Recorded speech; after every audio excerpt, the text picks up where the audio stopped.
देखिए, गया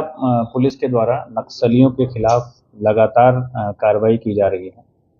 और एसटीएफ और गया पुलिस के द्वारा पिछले एक सप्ताह में कुल 7 नक्सलियों को गिरफ्तार किया गया है, जिसमें से एक नक्सली जिसका नाम राजेश यादव, जो 1 लाख का इनामी भी था, उसको महाराष्ट्र के रायगढ़ से गिरफ्तार किया गया था। आप लोग को बताया भी गया था, 30 तारीख को उसकी गिरफ्तारी हुई थी। कल एक बड़ी सफलता नक्सलियों के विरुद्ध अभियान में गया पुलिस और एसटीएफ को मिली है, जिसमें कि 3 व्यक्तियों की गिरफ्तारी की गई है और कुल 4 हथियार की बरामदगी की गई है, जिसमें 3 एसएलआर के राइफल हैं और एक सेमी ऑटोमेटिक है और 525 जिंदा कारतूस की बरामदगी की गई है और 6 डेटोनेटर की बरामदगी की गई है। 7 मैगजीन की बरामदगी की गई है, जिसमें कि 2 इंसास की मैगजीन है और एक मोटरोला का वॉकी टाकी होता है, उसकी बरामदगी की गई है। ये पूरा जो ऑपरेशन था, लगभग 24 घंटे पूर्व हम लोग का प्रारंभ हुआ कल,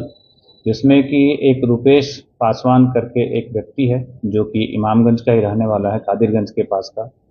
और उसने हम लोग को आज सूचना प्राप्त हुई कि उसके पास उसने कहीं पर नक्सलियों का एक बड़ा हथियार का जखीरा छुपा कर रखा हुआ है और उसमें गया पुलिस और एसटीएफ की ज्वाइंट टीम के द्वारा, जिसका नेतृत्व एसडीपीओ इमामगंज स्वयं कर रहे थे, उसके द्वारा उसको पूछताछ के लिए हिरासत में लिया गया, उससे पूछताछ की गई और उसने जो कादिरगंज के पास में एक तलाठी पहाड़ है,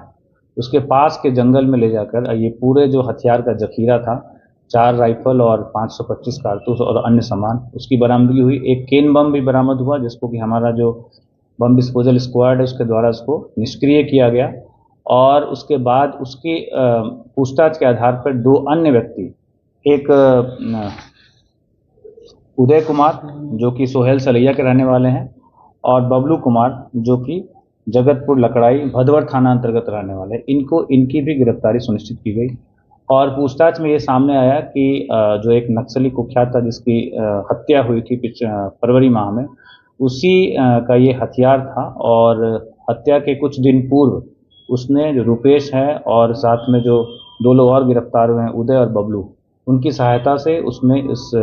तलाठी पहाड़ के जंगलों में छुपाया हुआ था और इस हथियार का प्रयोग भविष्य में जो भी नक्सली गतिविधियां थी उसमें किया जाना था, लेकिन सारी गतिविधियों को निष्फल